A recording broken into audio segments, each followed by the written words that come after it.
culimada diidays kulligood mawlid waa soo wada dhigeen okay jaceylka ku jiro dib ka diideen jacayl kulligood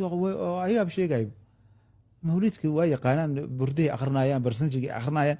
maxaa dhacay jaceylkaas oo lagu soo abuuray والنبي عليه الصلاه والسلام jaceylkiisa hadii aan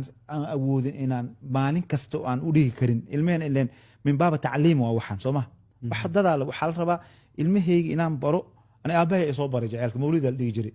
culimada diidays kulligood mawlid waa soo wada dhigeen okay jaceylka ku jiro dib ka diideen jacayl kulligood ayaaba sheegay mawlidka waa yaqaanaan burday aqrinayaan barsanjiga aqrinayaan maxaa dhacay jaceylkaas oo lagu soo abuuray ee nabiga jeceliin waxa su'aasha meeshan taal waxay tahay ilmahan galbeedka aan ku dhalayno war nabiga ma garanayaan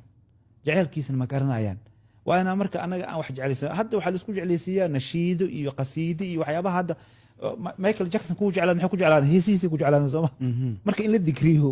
qasiida la qaado asbaabtu waxay kamid tahay wax lagu jeclaan kara kamid tahay oo nabiga la amaaro oo burda la kaana ka shadiidul hayaa oo yaqsif naclu wa yarqa shub burda barsanjka waxa lagu bara marka in hadaa isniin kasta la sameey karin hadaa bil kasta aan sameey karin waa ala qala sanada noo soo hare sanadka loo diidan dadka okay loo ifaalkaas ha sameeyaan wasaa'ilka xubbiga kamid tahay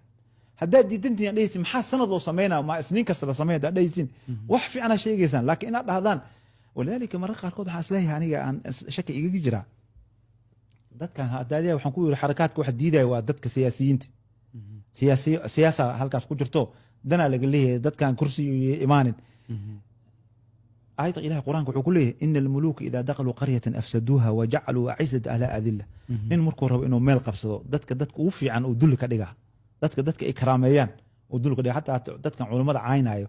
أنا حن قبل لقصو شقية دتك كفسي مقالوين كسمينا ددا وقلاش وده تاجن حي دتك قيمها على قيمها اللي قدلوا إن شيق على عينيا أو حويه مال الله يا علماء ذي نفتي والمرمر إياه الحق جلا إياه وحسك شيء جاي أتبع ولا يابا محا لها فكر كان فكرها كدم باي محا داعي دتك مرموقين أنت مقع على هدي اللي دلو دين تل الرسول رسولك هدي ما أنت أنا ليه يا له احتفال دتك على برن وح دين تل الرسول رسولك الله موسى عليه السلام هاي الأسجى رمزي جيدا دينت لولا أصدق أهانه أنا دينتا معين جزا الله عنه إن الله ذو النبي عليه الصلاة والسلام سأستندد إن لديدو أوليره أن وسائلك هل جوجيو هدف كلام قدم بها ورجع يسوفا فيه وله إني أرنت تحت كشقيان بينها مرة قال حوليه رسولك ما سميه مية أصحابه ما سميه فيري إن وحنا هنا وسائلك قصب معها إني دتك هراء سميان وسائلك أسبدل كرا وسائلك عبادة بس بدلها هدفك مقصدك على غفيريا هذا وجدد له مثلا هذا الماء قرآن مركز دميان